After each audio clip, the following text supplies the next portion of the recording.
Hi hello నమస్తే welcome to my channel bye. Channel కొత్తగా చూస్తున్నట్టయితే ముందుగా సబ్స్క్రైబ్ చేసుకోండి. అలాగే నేను చెప్పే వీడియో నచ్చితే మాత్రం అందరికీ షేర్ చేయండి. అయితే ఈరోజు మన టాపిక్ వచ్చేసి మన ప్రభుత్వ జూనియర్ కళాశాల ప్రీమియర్ షో రివ్యూ అయితే చెప్పబోతున్నాను భయ్య. నిజానికి సినిమా మరో బేబీ సినిమా మాదిరి ఉంది అని అంటే చాలామందికి అనిపిస్తుంది సినిమా చూడంగానే. కాకపోతే మనకు చాలా అద్భుతంగా తీశారు భయ్య. నిజంగా చెప్పాలంటే సినిమా నాకు తెలిసినంత వరకు చాలా సినిమాలతో పోల్చుకుంటే ఈ సినిమా చాలా బెటర్ అని నా ఒపీనియన్. అంటే నేను ఏ ఉద్దేశంతో చెప్తున్నానంటే లవ్ స్టోరీ ఎంత ఉండాలో అసలు కమర్షియల్ ఎలిమెంట్స్ కూడా అన్నీ ఉన్నాయి భయ్య సినిమాకి. అసలు లవ్ స్టోరీలో చూపించాల్సిన ఆ సీన్లు ఎలాంటివో సేమ్ యాజ్ డీజ్ అయితే దింపేశారు. ఈ స్టోరీలో బాగా గమనిస్తే అసలు మనకు ఒక బేబీ అనే క్యారెక్టర్ మళ్ళీ మనము చూడొచ్చు భయ్య. నిజంగా అలాంటి సినిమానే అని అనుకోకండి.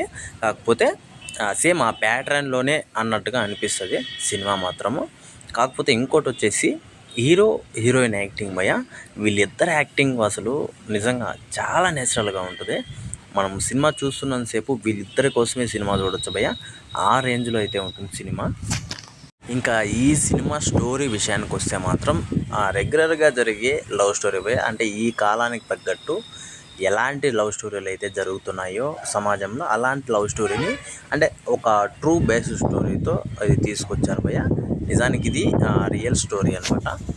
రియల్ స్టోరీని చాలా రియలిస్టిక్గా అసలు చాలా అద్భుతంగా చూపించడంలో మాత్రం డైరెక్టర్ గారు చాలా ముందడుగులో ఉండాలని నాకైతే అనిపించింది భయ్య ఈ సినిమాతో.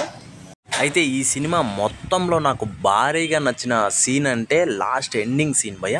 అసలు నిజంగా నాకైతే ఏడుపు వచ్చేస్తుంది. ఆ రేంజ్లో అయితే ఉంటుంది సినిమా లాస్ట్ ఎండింగ్ సీను. నిజంగా సూపర్ అనిపించింది నాకైతే. ఇంకోటి వచ్చేసి ఇందులో బ్యాక్గ్రౌండ్ మ్యూజిక్ నాకు తెలిసినంత వరకు కొంచెం పర్లేదు భయ్య. చాలా సినిమాలతో మొన్న వచ్చిన మన పెద్ద సినిమాలతో పోలిస్తే ఈ సినిమాలో చాలా వరకు గ్రేట్ అనే చెప్పాలి. అలాంటి బ్యాక్గ్రౌండ్ మ్యూజిక్ ఇచ్చారు. అలాగే ఇందులో సాంగ్స్ ఉన్నాయి భయ్య. ఒక సాంగ్ అయితే సూపర్ ఉంది. ఆ సాంగ్ నాకు పాడడానికి రావట్లేదు. ఆ సాంగ్ మాత్రం సూపర్ ఉంది. ఇంకా చెప్పాలంటే వీళ్ళ యాక్టింగ్తో పాటు నాకు బాగా నచ్చింది అయితే డైరెక్షనే భయ్య. చాలా సింపుల్ స్టోరీని, చాలా రియల్ స్టోరీని చాలా అంటే పాజిటివ్గా చూపిస్తూ ఒక నెగిటివ్ లేకైతే తీసుకుపోతాడు భయ్య స్టోరీని. అసలు అది ఊహించలేము మనము. ఎందుకు అంటే ఈ రకంగా ఎందుకు రియల్ స్టోరీ ఆ రకంగా పోతుందా అనే టైప్లో అయితే మనకైతే అనిపిస్తుంది భయ్య. నిజంగా సూపర్ అయితే ఉంది భయ్య. నేను మాత్రం ఈ సినిమాకి ఇచ్చే రేటింగ్ అయితే 3.2 ఇస్తా భయ్య 5కి అయితే. సినిమా మాత్రం థియేటర్కి వెళ్ళి చూడండి, అద్భుతంగా ఉంది సినిమా. మంచి లవ్ స్టోరీనే కాదు భయ్య, మంచి స్క్రీన్ ప్లే ఉన్న స్టోరీ కూడా. అయితే లవ్ స్టోరీలకి ఎక్కువ స్క్రీన్ ప్లే అని పెద్దగా పట్టించుకోరు. కాకపోతే ఈ సినిమాకి చాలా అద్భుతంగా ఉంది భయ్య. నాకు సూపర్గా నచ్చింది. అలాగే మాటలు కూడా చాలా అద్భుతంగా నచ్చాయి భయ్య. ఆ మాటలు వచ్చేసి మన చిత్తూరు సైడ్ మాటలలాగా ఉంటాయి, చాలా బాగుంటాయి. నిజంగా సూపర్ ఉంది భయ్య సినిమా.